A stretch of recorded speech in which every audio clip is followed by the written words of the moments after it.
Today, we are privileged to have author Dana Goodman with us.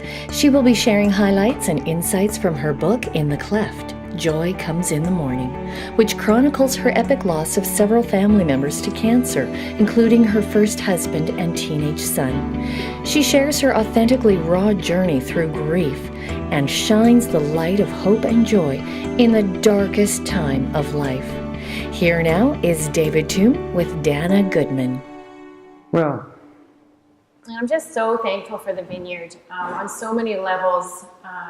There have been people here that have prayed for us, that have stood with us. On Wednesday mornings, David and Catherine and Danielle and Alita, they always. I don't go to this church, and yet they invite me to come, and they have interceded time and time again during the writing of this book and during the days when I'm just not feeling good, and they pray for me and for my family, and I'm really grateful for the Vineyard. A really special group of people that are full of love here, so thank you. So let's, as I thought about this, I was thinking about the folks that are gathered here. So one of the questions that was kind of burning in my mind was how do we get people into this conversation and then talk about why the book?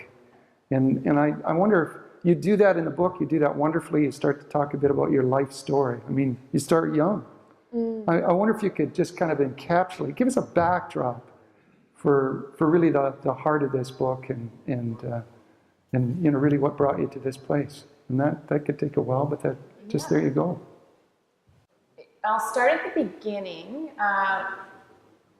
My grandma Smith was the first person that I knew that was diagnosed with cancer, and she was really special to me in every way. And she,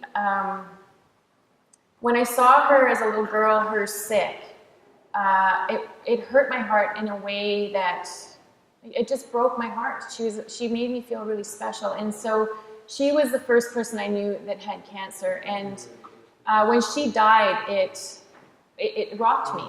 It really rocked me. And I never, at that time, obviously I'm a little kid, you're not expecting that your life will be tainted with this disease. And it was. After my son was diagnosed with cancer, my husband died of cancer. My husband died at 30 years old. Jason Laird died at 30 years old from cancer.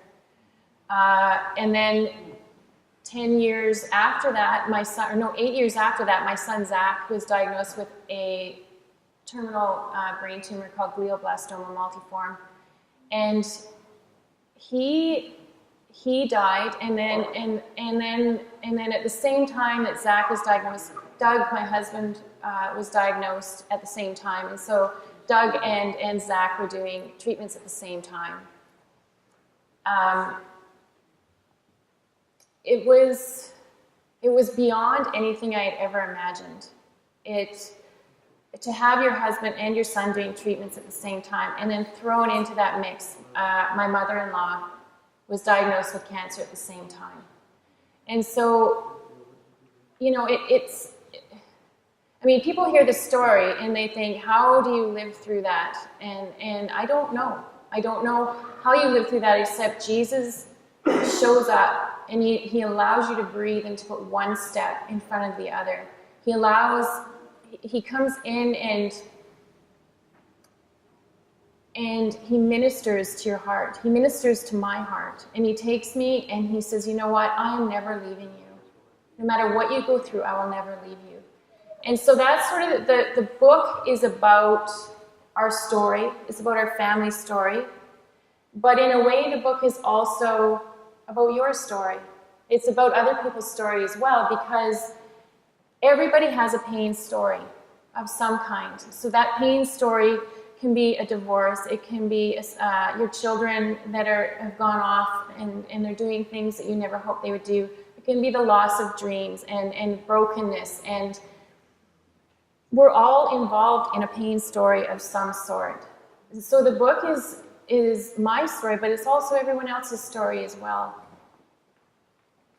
Yeah, and so one of my comments this morning, just the preamble to actually even begin worship, I shared with all of the folks here and with you that, like for me, for me to get through this book, it required me just pushing everything aside and working on the book, like just reading it through and then realizing that I wasn't just reading about some information, I was entering into the story. And then, of course, I couldn't help it, but all stuff of my own life and the people around me. So I could, certainly, I mean, you're honest about the pain that you've gone through in these places. And you talk a bit about some very dark places in your relationship with God. How has this journey shaped your faith and relationship with God? And what could you share with us about that? Yeah, I mean, it shattered my faith, to be honest. Like when all of this started going on, it shattered my faith. It shattered my hope in a God of miracles. I was in a place of hopelessness. And how I kind of describe it to people is, during the time of grieving, it's like you're living in a world of opposites. So you're living with hope and hopelessness. You're wrestling with joy and joylessness. Anger and peace. There's just this opposites that keep coming and ebbing and flowing. And so for me, the faith journey was really, really messy. And the thing with God is my relationship with him is solid enough that I can yell if I want to. I can weep if I want to. I can lose faith if I want to, because he's pursuing me. He's pursuing me through it all. And so the anger, he says that's prayer. The tears, he says your tears are prayer. And so if my relationship with him during suffering is one of tidy prayers and reading my Bible just so at this time of day, if that's my relationship with God during that time, it wouldn't sustain. And so being able to go, I love you enough, God, that I can scream at you if I want to, and know that you will come after me and you'll pursue me and you'll rescue me and you will love me through that whole period. So yeah, faith, it's stronger now than it's ever been. I feel like the pain has actually created space in me for deeper compassion. I care more about people hurting. And I'm so excited to hear the proceeds for this book are going to Naomi. Yeah. Working with in an orphanage with special needs kids, and I was like, I didn't know that's where it was going. So I'm really excited to hear about it, because that's hope. It's hope for her. It's hope for those kids. And the seeds on the book are hope, right? They're spreading out. They're spreading out, and they're going out and treating people, ministering to people. They're words for the people that don't have words to express what they're going through. And so it's allowing people to read a story that puts words, hopefully, to their pain. Although their pain's different, it still gives them words. It's interesting. When I I took some time this morning. I got up pretty early. Tried not to wake my wife up in the process. I'm not sure how good I was at that. But I found myself just thinking about something of that nature, the words of hope. I don't know. I feel like you're gonna come face to face more and more with the reality that people are going through in life, and so you're gonna be exposed to, I think, a lot of things that maybe we take for granted. We sort of live in a culture that keeps everything at bay. For an example, I mean, we talked a little bit just even about grieving, like processing the actual death of your child. I mean, you talk about that in the book. It's I know some of that, and I know how painful that can be, but we have all these mechanisms where we can just turn the switch and it all gets swept, cut clean for us, and it's like nothing ever happened. Just take me back to a bit of that, because you talk about, which I just think is an amazing chapter in the book. You talk about Zach's passing away through the midst of the night while you were asleep, right by his side. And that's a pretty intense time, but it's the picture of sort of the aftermath of all of that. What can you share about that with people? In terms of what David was saying about the grief, we live in a grief avoidant culture, a pain avoidant culture. And so the pain inside is like this invisible pain that we try and hide from the world, and we try and keep it in this place, and it rots us from the inside out. And so in order to grieve well, we need to enter into and lean into the pain. It's not easy. It's harder in the short term to lean into pain, to experience the wide range of emotion going on. And when Zach did die, he was, I'd gone to bed that night and I could hear him breathing beside me, and it was really labored. And I could hear the breathing back and forth, and I fell asleep.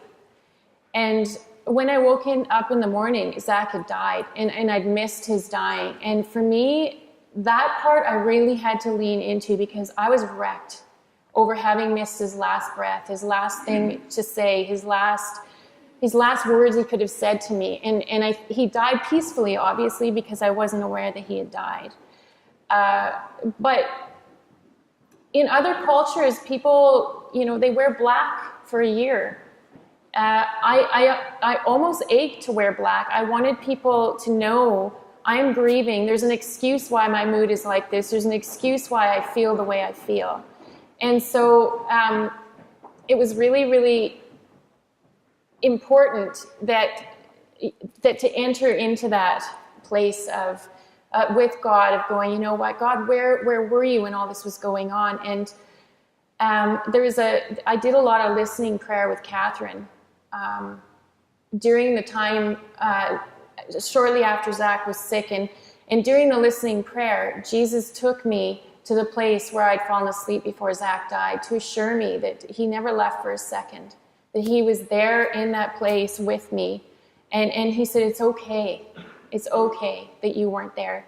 And in some cases, a lot of people die when their parent or their loved one is when you're not present with them, in a way, when you're with them and beside them but not talking to them. And so it's almost like by falling asleep, I almost didn't interfere with whatever was going on in the process. A woman from this church, Lana Langevin, she had been praying for Zach, was just interceding at the time Zach died. And Lana told me a month or so later, she said, Dana, Zach came to me after he died, and he didn't have a tumor, and he was good. And he said, I'm going to heaven, and I look just like my dad. And he did look like Jay. He looked exactly like me. He's like a little miniature. So Lana's words, again, that healing, that she was assuring me, it's okay, he was in good hands. And he came to see Lana. I don't know why he didn't come to see me. I'm kind of bummed about that, but he did come to see Lana, so that was pretty special. And you share that story. I actually highlighted that as something that, for me, I looked at that, I said, how amazing and precious is that? How much is it like a child to say, to thank Lana and all the things. Oh, and by the way, I look like my dad.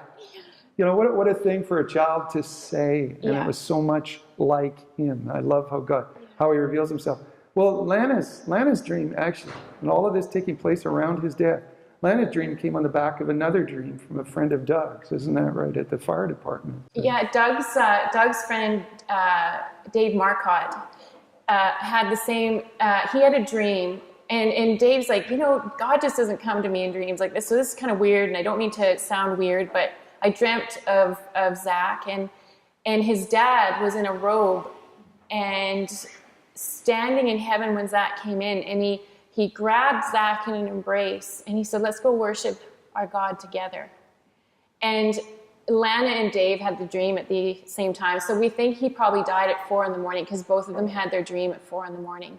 So it was pretty amazing. And for a mother, even though I know that Zach is with Jesus, for me to know that his dad was there with him, the first person that he saw when he went to heaven, for me it's a relief, because their relationship was so special. It was just a relief that Zach was to enter into heaven, and the first person he embraces is his dad. Yeah, precious. Mm-hmm. Yeah, and that's the stuff we hold on to, isn't it? Mm-hmm. And the fact that, that doesn't always happen for us in the midst of grief and pain. And I think you'd think, we've done that, God, we must have dealt with everything that we need to deal with. But it really was still a journey ahead for you, huh? Yeah. Well, when God asked me to write the book, I was like, you got to be kidding me. How am I supposed to do that? Like, I don't even know how this would all work. And when I started to write it, I was really, really overwhelmed with what lay ahead. And I knew I was going to have to go through layers of my pain, and it would all come to the forefront again. And in coming to the forefront, people that have been through trauma, when they actually start speaking about the trauma, there's healing that happens, but there also is a re-traumatizing that happens. And so as I was writing it, I just found I kept being re-traumatized, and I was out of it, honestly. When you said I went into a cave to write, it's literally what I did. And the trauma of revisiting those painful memories again, and the trauma of trying to pull those memories forward when they're actually buried in grief. And so trying to get at them was very, very hard. And, during that whole process, my husband, Doug, amazing, just absolutely amazing. He left me to do what I had to do. He took care of the house. He took care of everything, dinners, shopping, everything. He's like, you write. And he gave me that permission and that time to just do what I needed to. Because when you're in grief like that, you're incapable of actually doing anything else. And Carter, my 15-year-old son, Carter's funny. He's hilarious. And so he always has a way of keeping things light. Not all the time. Sometimes we drive each other nuts, but overall he's fun and he's fun-loving. And so he was able to buoy up that heaviness too, which I really needed. I really needed my family to come alongside, and they did. So as trauma and grief comes, it can be terribly isolating, even if you're in a household full of people. How did you guys work through that? What did that look like for you? Some less than stellar moments, I'm sure. Oh, yeah. If there's a video camera in my house, wow, it's messy, right? I'm moody sometimes. I get up, I don't want to talk to people. Leave me alone. You want me to do what? I can't. I'm too tired. I'm too this. I'm too that. So it was hard on the family unit. I think it was really hard on the family unit, me doing this, because not only it brought up memories for the rest of my family too. It was really painful when Doug was going through his cancer treatments. For him as a father and as a husband, unable to take care of his family the way he wanted to because he was so sick. He lost 60 pounds, I think, 40 pounds, and he was on a feeding tube. So I was trying to feed him through this feeding tube, and I had this obsession with healthy food. Like, so to put Boost or whatever that stuff's called down his tube was unheard of for me. I had to make my own concoction in my own way, and it was ridiculous. And I would try and pour it down, and it would get clogged in the tube, and then Carter and Zach would be fighting, and it would just be like, it was absolutely awful. And so for Doug to not be there for his family the way he wanted to be, that was his grief process of not being able to, because that's what he does. Doug's a servant. He serves. And for him not to be able to do that was really hard on him. Really hard. So yeah, the family unit was rocked, and it wasn't pretty. The community.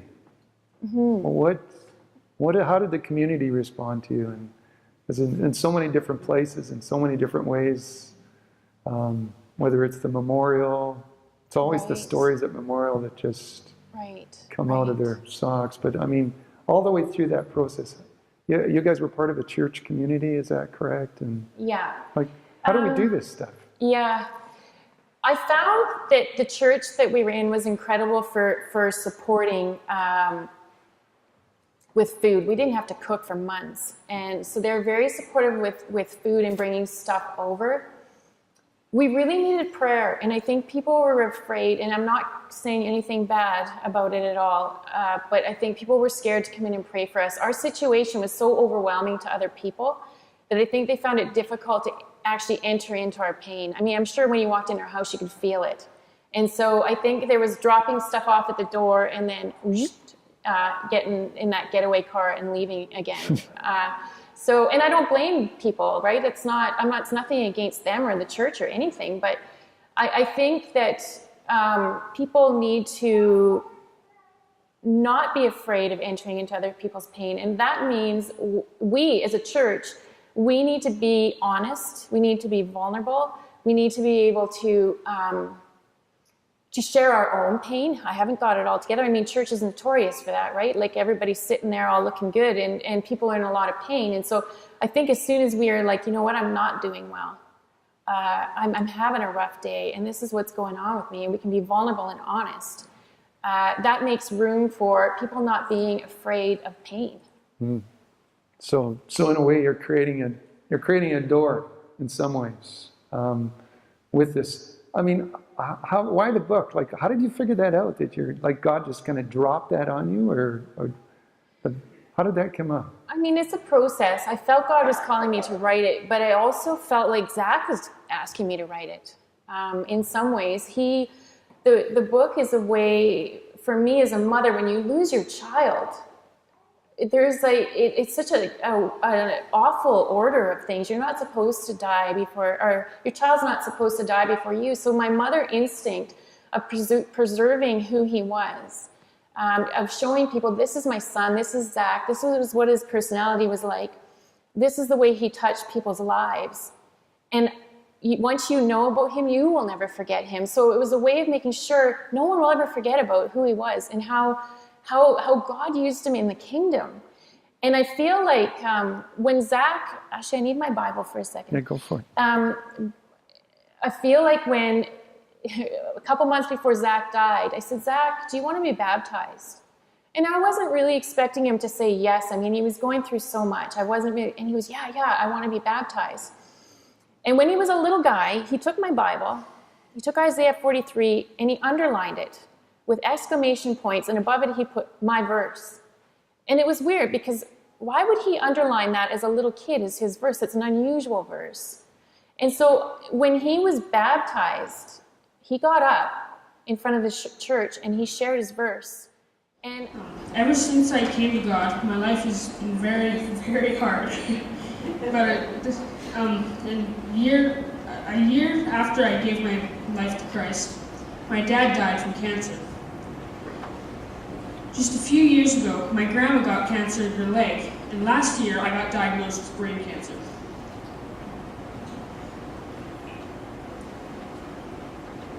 Trusting that God will be there for me to the ends of the earth has been an extreme challenge, but I know that He is there and always caring, loving, and watching out for me and my family.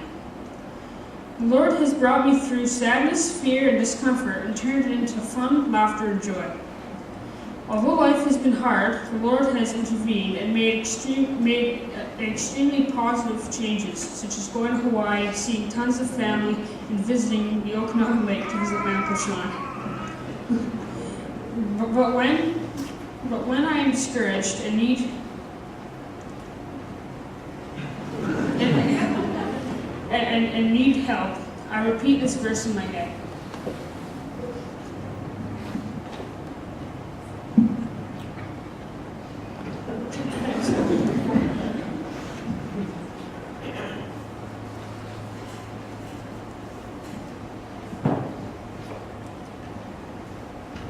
I have summoned you by name, you are mine.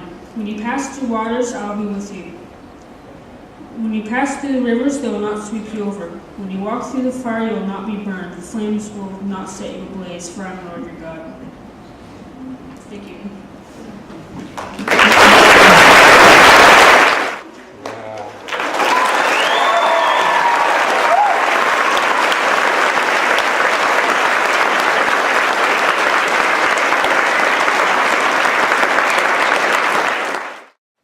And he said, you know what, the Lord is with me.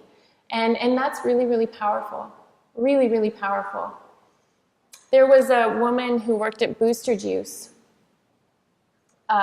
Wonderful girl. And Zach came in there one day and ordered a Booster Juice. And she said, what's the matter with your head? And this tumor was ugly. It was open. It was bleeding. It was like we tried to bandage it, but it was like an extra head. It was so big. Wow. And he says, oh, I have a tumor. And she said, oh. And the next thing you know, we had this blog called Caring Bridge, and people would go on from the community and write in our blog and pray for us in our blog. So when I say people didn't come into our home and prayed, they definitely prayed on this blog for us, and they made it very evident they were with us. And this girl goes onto the Caring Bridge blog, and she says, I just want you to know that your son changed my life. I had an encounter with him that was so brief, and yet he's my miracle. She said, I've never prayed, but I'm praying now, and I'm praying for him. And why would it that it would impact her like that is because it's Jesus in him that people like, oh, whatever this 12-year-old boy has, I want it.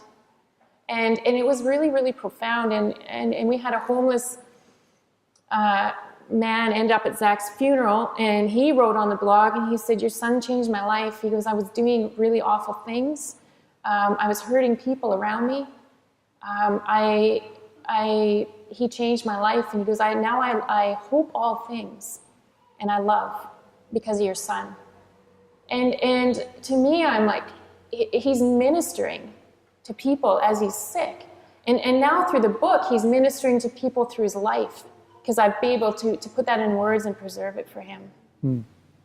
What did his relationship with Jesus look like for Zach? What did it look like in that little guy's life? It was quiet. His relationship with Jesus was quiet. He lived love. He did love. He did love well. He loved his friends well. He loved his family well. He loved his brother well. I mean, him and Carter were inseparable. And he loved Carter well. And actually, before he died, he called me into his room and he said, Mom, when I'm gone, promise me you'll take really good care of Carter. And so he loved his brother passionately. He loved Jesus, and he showed that through just acts of love, visible love, wherever he went. He would just talk to people, about him and about his life, and he was a walking demonstration of love. You said something profound in our conversation on Wednesday, and we were talking about the choices that we go through, as if we have a choice over any of this stuff. But if we could choose, I'd shared with you, we've been through some disappointment in our life. We've been through some loss, some real hard loss, and certainly some of that came up as I grabbed a hold of this story. I felt the pain that you felt. You've done a great job communicating that. Thank you. But one of the questions I said, in situations that we've been involved with directly, most of our stories or encounters have been of sudden death.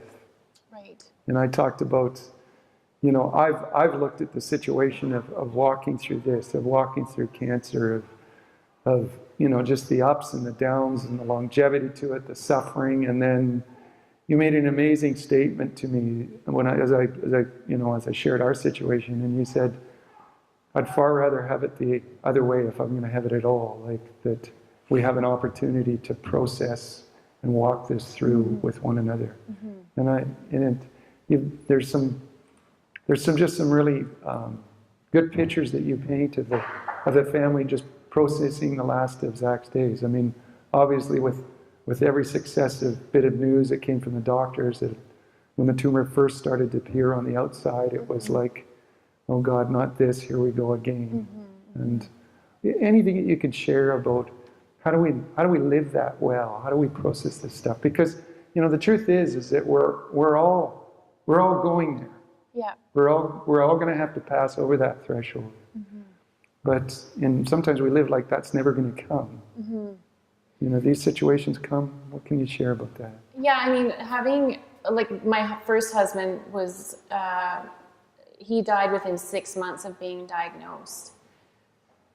And I wouldn't have traded, if he'd have been in a car crash or he'd have been in something that was sudden, there's so many things that would be left unsaid, so it's a different type of grief. Yeah. Grief isn't, you don't say your grief is better than my grief or harder than my grief. You don't rate it like that. It's just different. It's just different. Different.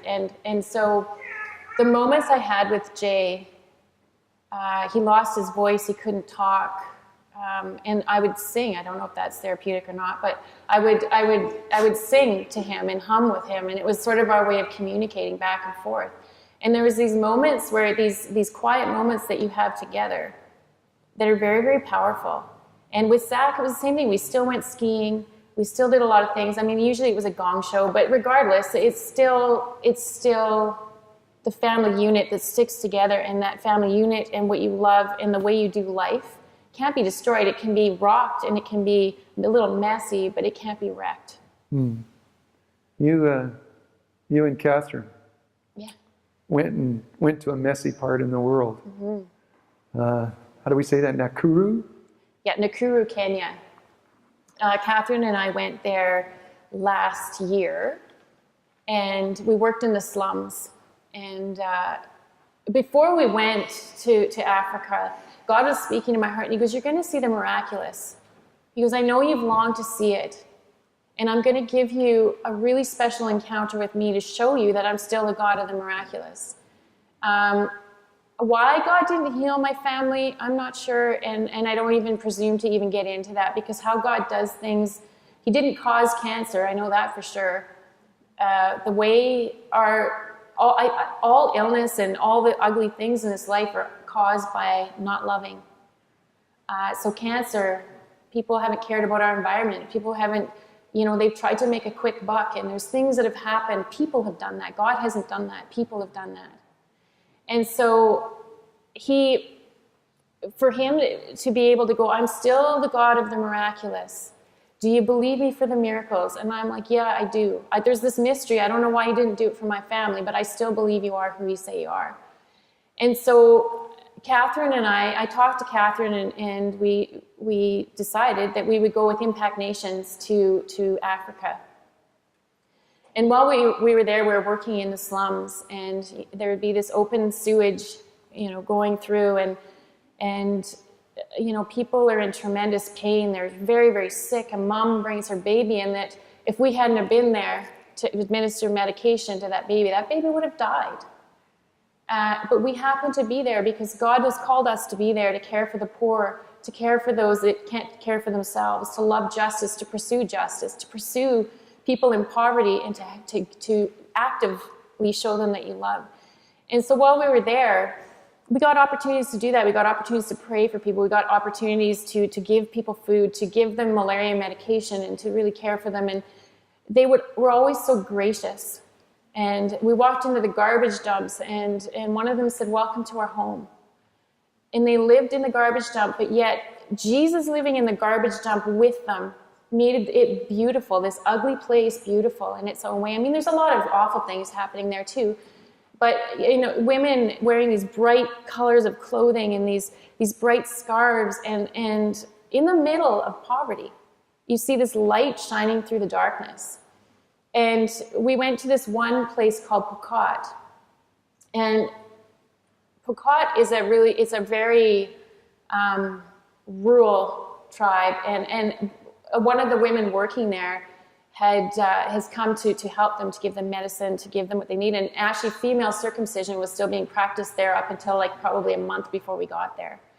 And so we were able to go in there, and I'd asked Jesus before going in, don't put me on the prayer team, please. Because the miraculous was really confusing for me. I'm like, I can't understand why you heal one person and the person beside them is not healed. Or why, I don't understand all this. It's really confusing me. So maybe I shouldn't be on the prayer team today. And so, of course, Dana, you're on the prayer team on the way up there. And it didn't surprise me. I kind of had an inkling that's what was going to happen. And the first person I prayed for was blind. And nothing fancy, nothing loud, nothing rah-rah. It was just, Jesus, heal her eyes. And she goes, I can see color, and I can see, and I'm like, really? And I'm like, how many fingers do I have out? And she says 4. And I'm like, wow, this is amazing. And she was really excited, and people started bringing their friends, and they started bringing other people, and another lady was deaf, and I put my hands on her ears, and Jesus healed her deafness, and she was shouting and jumping around full of joy. And so it really did a lot to restore a lot of the faith issues I had with God, of really doubting, do you really do the miraculous today? And if you do, I need you to show up. And he did. And it was quite amazing. Yeah, and the one profound thing, we were working in Bondeni, which is a Muslim slum. And it was the first team of Christians that were ever allowed to go into this Muslim slum. And you know what? We didn't try to convert them to Christianity. That's almost arrogant in some ways, to go into another culture and go, hey, look what we got for you. What we did was we just loved them, And we prayed for them, and they were healed. And they're like, we have never seen love like this before. What is this? And we're like, you know what? We just love Jesus. And Jesus healed them as Muslims. And to me, that was so profound, because it gets rid of that evangelism part of things, where you go and you give people this is how it's done. And Jesus goes, just love people. Just love people. And I will show up in you loving other people, and I'll bring hope. One of the things coming out of that story is there was a lady that was brought to you by Pastor Mike, who had been in an accident, was that? Or what was? Yes, yeah. Do you want to just share a little bit about that? Because it's very interesting, talking about good things coming out of tragedy. Yeah, well, when we landed in Africa, it was we hit the runway, and the whole thing with Westgate Mall had happened. And so, do you want to tell people what that is? Yeah, Westgate Mall was when Al Qaeda. It's a division of Al Qaeda came in, and they went into a mall and asked all the people. They let all the Muslim people go, and then they just opened fire, and they shot a bunch of people in the mall, and it was ugly, and we were coming in at a really strange time, and yet Jesus did something incredible. One of the ladies that Pastor Mike had brought into us was Muslim, but she was the wife of the UN ambassador to Somalia. So she had come in, and he was there because of the incident, right? He was there because of the Westgate Mall incident. So that he was there trying to make peace, or trying to establish peace, and he's brought Mike's a chiropractor, and he'd been working on her, and she wasn't getting better. So he goes, well, I have a group of friends, maybe they can pray for you. And so they brought her in, and she was in horrible pain. And again, Mike prayed for her, and she's crying and weeping. She's like, I feel no pain. I feel fine. Like, I feel great. So this UN ambassador calls Mike the next morning. He goes, you know what? My wife was healed. She's completely healed. And so we were just like, God, you're so good. You don't care that they're a Muslim. You want to heal them. You want to show them love. So it was fantastic. And his word was, can we share this? And he said, by all means. Yeah, he said, by all means, you can share it. I know it was Jesus that healed my wife. I know. Right? So it was pretty amazing. God doing incredible things. Mm-hmm. Now, we could sit here and talk for a long time. Mm-hmm. This could be a good place for a break. But when you thought about coming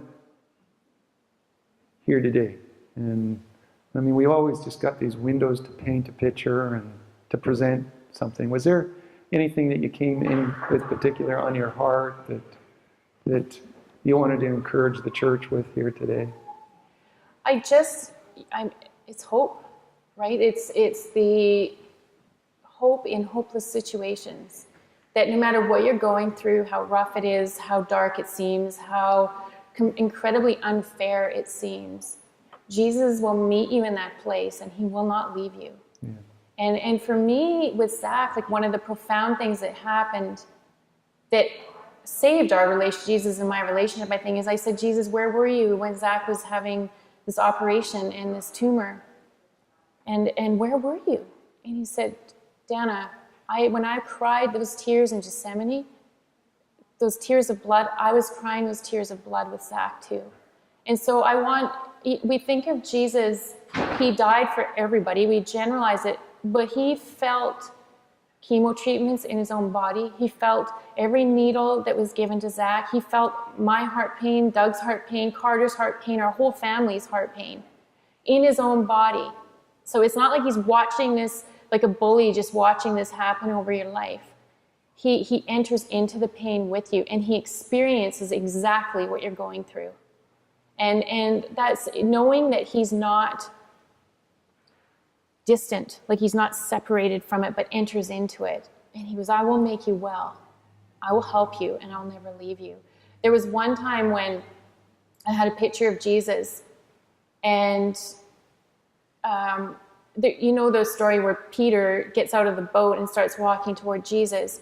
In this scenario, Jesus says, Dana, I don't want you getting out of the boat into this stormy sea. I don't want you getting out here in the middle of this storm. I actually am going to crawl into the boat with you. I'm getting into the boat with you, and we're gonna sail through this thing together. But that was huge for me because I didn't feel like I had to put myself out there. I felt like he was coming to me. Wow. Yeah. You, a couple of quotes. I mean, some authors, I mean, obviously one of the things that we do in dark times, like thank God for the Word of God, but there's authors who write as well and who minister to our souls when we're going through those dark places. Yeah. Who's really sat out in your mind? C.S. Lewis, I mean, for me, he's huge, right? Because he's like my hero in the faith. C.S. Lewis is one of those giants where you go, oh, he's amazing. And C.S. Lewis wrote A Grief Observed. And in it, I was like, if C.S. Lewis can feel like this and come out the other side, then I'm going to be okay. And his wife Joy had died of cancer, and he writes so raw, and his relationship with Jesus, he's like ready to leave Dodge, right? He's like, I'm done with this, and yet he's done with it, but he's not done with it, and God keeps calling him back. But he doesn't shy away from sharing just the complete and utter darkness of his heart. He doesn't shy away from that. He enters into it, and I think Jesus goes, lamentation is the only prayer that we will do on earth that we won't do in heaven. And so lamentation to Jesus is like, that's the sweetest of prayers.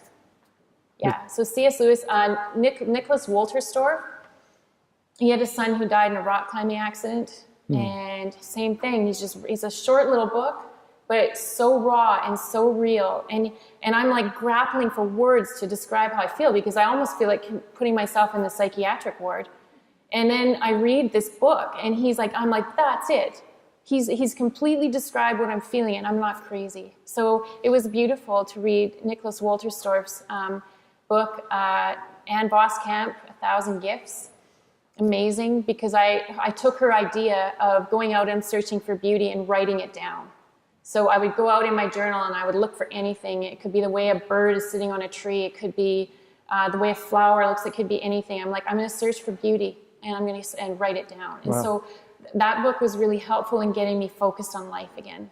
Well, that's you actually quote a really big author, fan I've been of for years. What's his name here? I think it's Dr. Seuss, isn't it? Dr. Seuss. Yeah.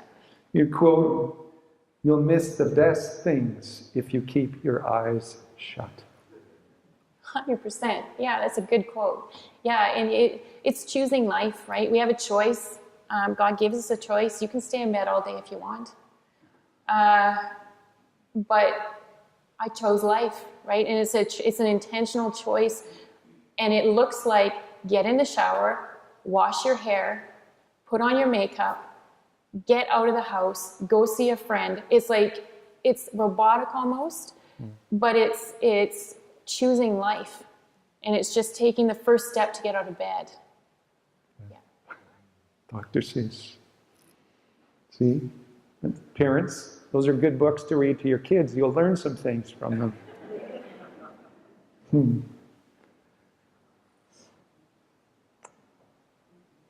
Man, where we could go. Zephaniah chapter 3, verse 17, you quote this. "The Lord your God is in your midst, a mighty warrior bringing victory. He will create calm with his love, and he will rejoice over you with singing." I love that verse. That has been a theme verse for me for years and years, like a couple of decades. I find myself time to time going back and quoting that because of the imagery in there. You wrote it in there. When I read that aloud, what comes alive in you in that? Yeah, well, it's that I think when people in your family die, you have a fixation on eternity. The earthly things pale in comparison, and so there's this fixation on eternity.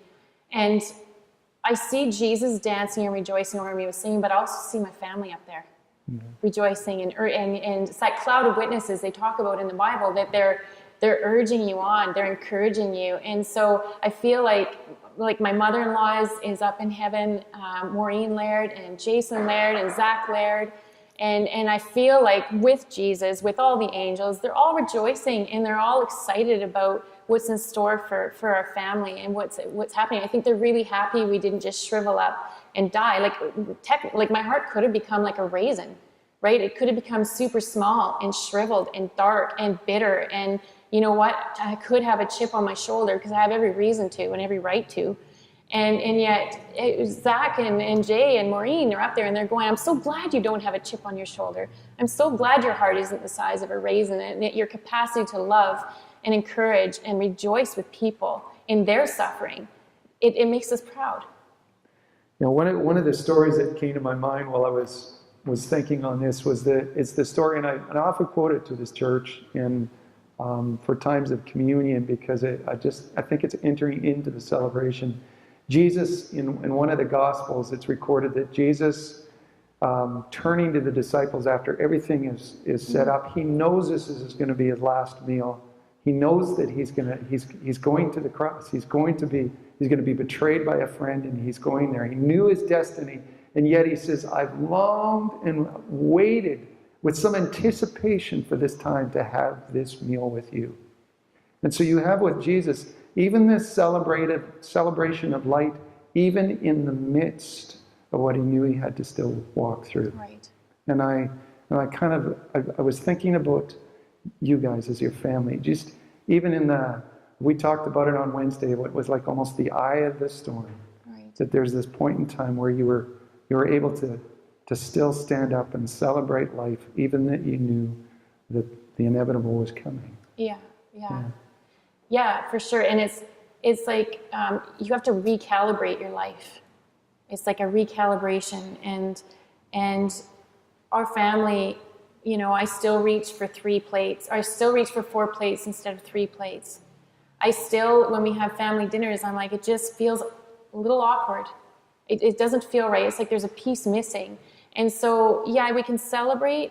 And you know, funerals, they call it a celebration of life now. And I think that's okay. I'm not saying there's anything wrong with that.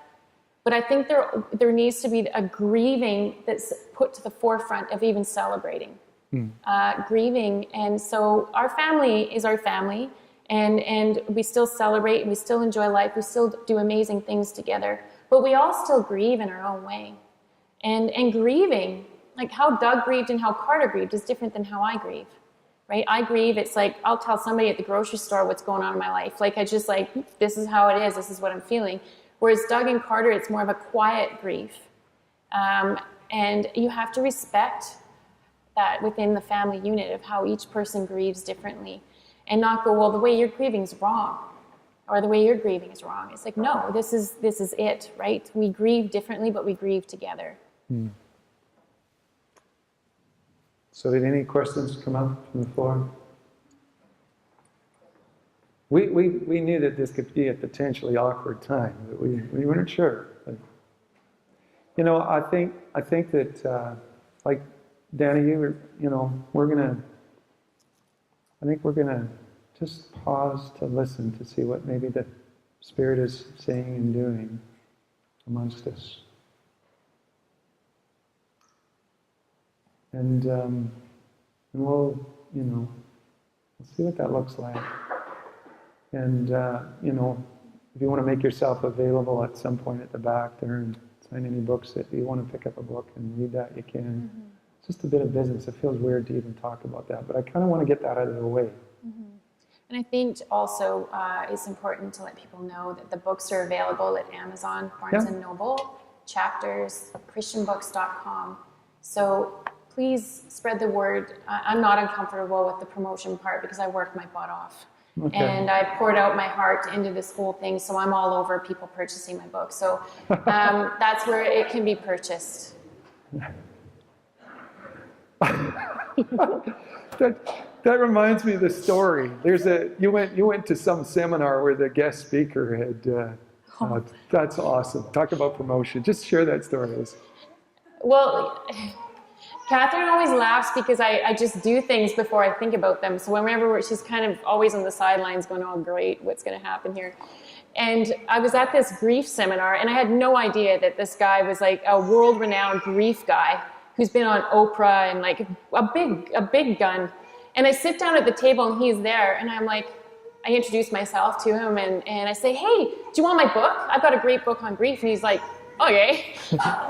And he takes the book, and it was just, and then afterwards he gets that, so he's like, he's been on Oprah, and he's like, he's world renowned, and he's been the instrumental guy in hospice all over the world. And I'm thinking, oh man, I'm just a peon.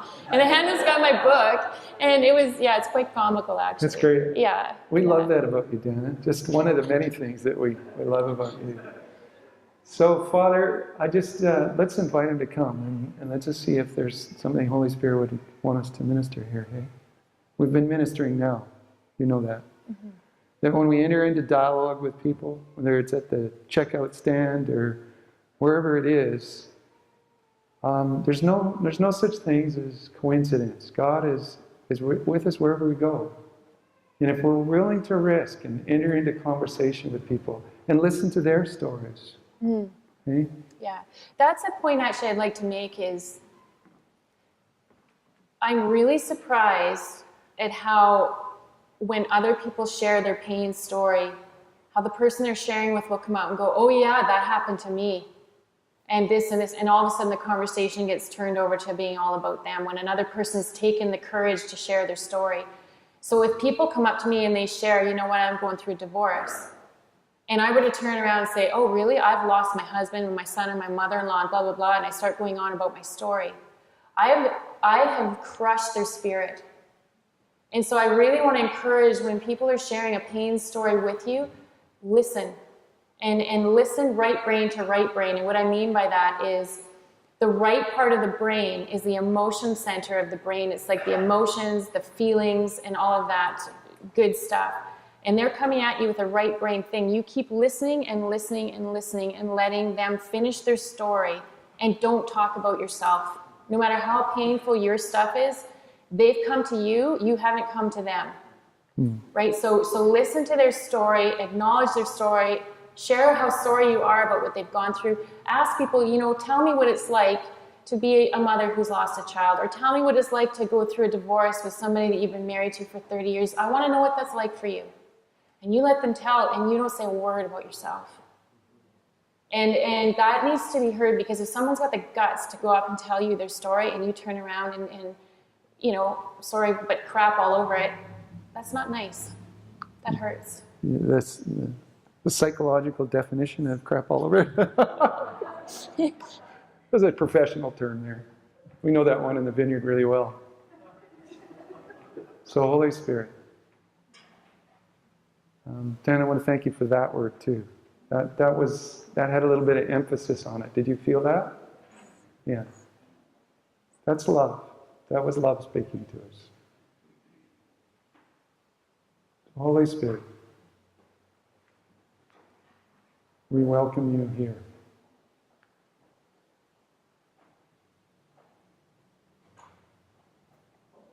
Thank you, Father, that you're an amazing God who has found a way to redeem us from pain and from loss,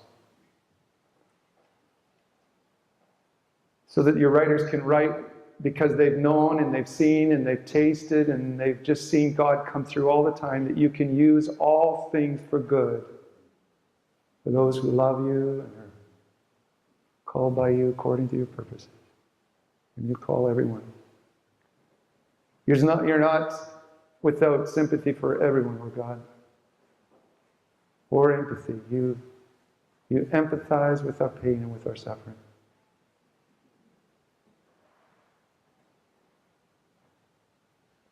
Dana shares a story. Just keep yourself in a place of just listening.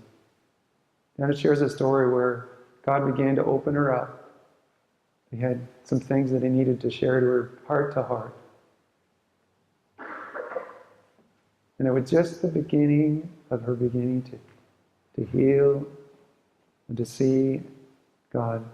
And it began when she could hear his voice again. There may be some of you right now that have forgotten what his voice sounds like.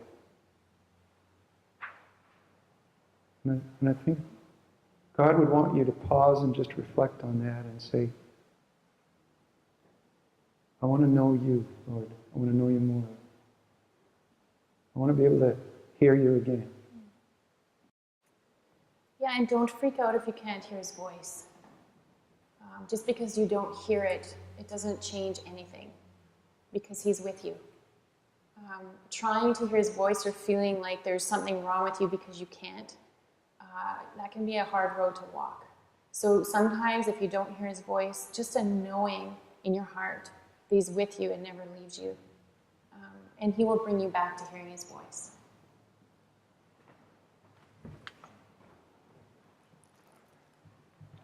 Hey, Dana. Hey. So I have a question for you.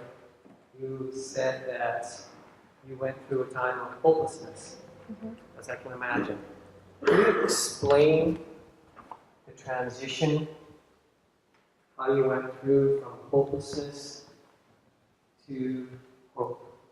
Yeah, it's counterintuitive actually. It's the leaning into the hopelessness and allowing the full expression of that hopelessness, to feel it, to experience, to grieve it, and then trusting that in the opening of your heart, that God comes in with his light, right? So sometimes it might be, writing out all your anger or frustration. It might just be writing a letter and just sharing everything that's going on in your heart.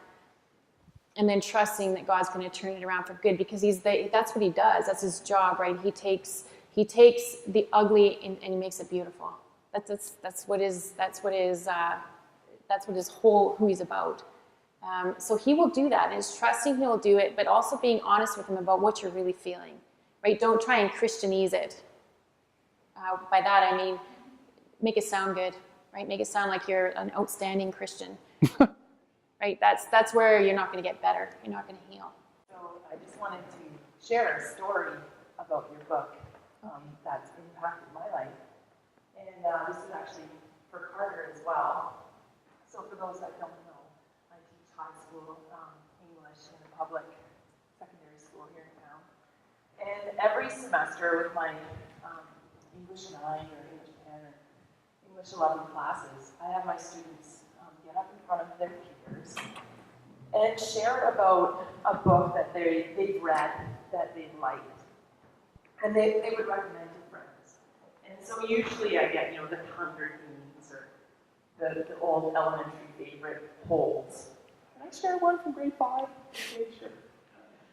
So this week, it was actually Thursday, and one of the soft-spoken boys in my class, he's an athlete, and I didn't know, I guess he's trying to be Carter, but he got up in front of 27 other students, 15-year-old students, and had your book, and he said, this book is written by my friend's mom, and we've known their family, my family's known their family since I was really young, and this book is about cancer, and it's about hope, and it's about, it was just the way he described the book through a 15-year-old boy's eyes, who's a friend of Carter's, was so amazing.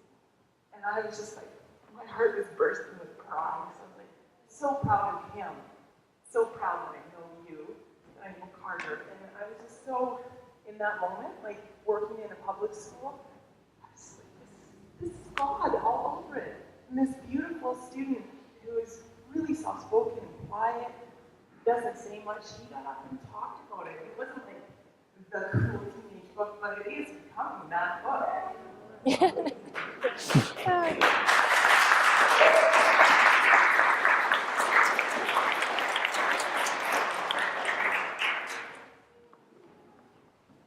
Hi, Dana. This is less of a question and more of a, would you mind talking more on this? But you speak about how we live in a pain-adverse society, how we often hide and don't know how to deal with it or process it. And two things I've been thinking about in the last few years, and they come from a woman named Brené Brown, and she talks about how our temptation often when someone is going through grief, it's almost as if they're sitting in a dark room, and our temptation is to enter into the room and flip on the lights of, oh look, everything's okay. But she speaks instead that we actually need to enter into that dark room and actually sit in the darkness and wait for the light to come in. And it just speaks about this idea of how we often want an epidural for our pain, something to take it away quickly, whereas we actually need to be midwives to each other. And I've not gone through childbirth, so I've got no idea. But I think it's a helpful image in terms of we often try to numb our grief rather than working through it. Would you mind speaking to those ideas? Yeah, I mean, you're right. I mean, people do need to enter into the dark room, and sometimes the kindest thing that you can do with someone grieving is not to say anything. Just to come in and sit with them, whether you read a book while you're there, or whether you just quietly go about making a meal, or whatever that you do is quiet. You don't have to say anything. You don't have to fill up the awkward silence. And as far as the epidural for pain, I think in the beginning, God actually gives us that epidural. In the beginning, he gives it to us because he knows the magnitude of it is too high, too much to bear. At the very beginning of my grief process, I started training for the hardest mountain bike race in the world, which is the Trans Rockies. And for me, it was, you know what, I'm going to get on my bike and I'm going to ride until I can't even think anymore. I'm going to run until I can't think anymore, because it was a way for me to numb out what was actually going on in my life. And although I think it's important to enter into pain, I think in the beginning, you're given permission to do whatever you need to do to get through it. And it ended up, again, God used that in an amazing way. The Trans Rockies was grueling, and I cried every day, multiple times, to the complete surprise of my sister, who's an amazing athlete.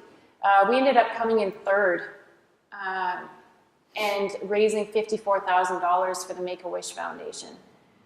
So it's, again, Zach went on his Make-A-Wish trip to Oahu, and so God used my pain epidural well. But yeah, we can only keep that epidural for so long, and God asks us to lay that down and enter into our sorrow with him. And then that's when the healing comes. Yeah. Does that answer it, kind of? Okay. Yeah, how do we answer to pain? One of the kindest things that he does is he allows us to enter into it with one another. Was there some more there? Thoughts? Oh. Well, I just wanted to thank Dan and the Goodman family for the courage that you've had. I'm sure you've heard this before, but you said God came to you to write this book, but you had the courage to say yes and do it. And knowing that you were digging all this stuff up and going through it again, and those are all, for anyone that's been through it, those are all decisions that you had. God and Jesus are with you, but you had to make. And I know, dealing with grief in our family, but this was before you wrote the book, but just knowing the Goodman family, and it felt kind of strange to think, I'm sort of turning to someone else's grief, but just sharing that okay, this is someone has had the courage to make it through this. Just hearing the words that you spoke in Zach's in his service, that those are all things that I can learn, and I know that now because of this book, that thousands and thousands of people are going to be able to do that, and also the gifts that you have of writing the book, but also you're an amazing speaker. So I can't imagine where this is going to go. It's super exciting, but just. Say thank you to you and your family just for having the courage. It's amazing. Thanks, Johnny.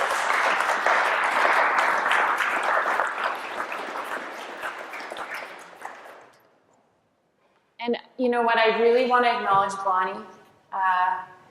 Bonnie helped me edit the book.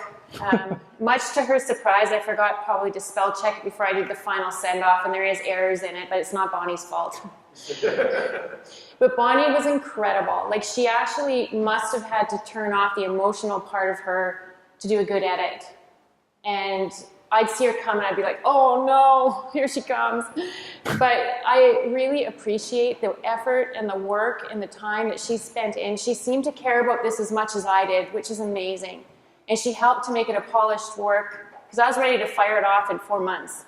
And Bonnie's like, whoa, hold on, we need to do some more work. And she really took me deep into my layers of grief that I wouldn't have otherwise gone. So I just want to say thanks, Bonnie. Right on. Yeah, put your hands together. That's awesome.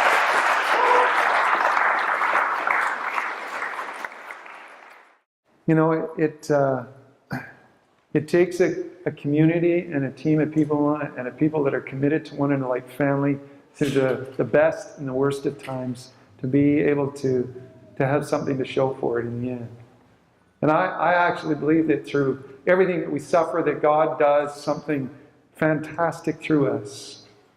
In our experience with grief and loss, I've watched God put my whole family together and to kick salvation amongst all of my brothers and my sisters into high gear. And I mean that on both sides of our family. Like, God can take the biggest and most devastating loss and turn it for good. And He just does it time after time after time. I want you to leave here today just confident that no matter where you are in your life, no matter what you're going through and struggling through, no matter how many bad choices you seem to have made along the way, that God has a way of putting it all together and working it for good. And if you need to stay behind, as things as shared and said, that you could just use some people to come around you and help you listen and just pray with you. We want to do that. We want to open that up. But we're gonna let Dana just pray over us now as a group and bless and release us. Are you good with that? I'm good. Anything comes on you, you got freedom, right? Thank you so much for being here. It really does my heart joy, or does my heart good to have friends with me. And I just thank you, Jesus, that you're amazing, that you have plans for each of our lives, that you have unstoppable love, that it just cannot be, it's like this train, runaway train of love that you have for all of us, God. Yeah. That you have hope, and you want people to know about hope.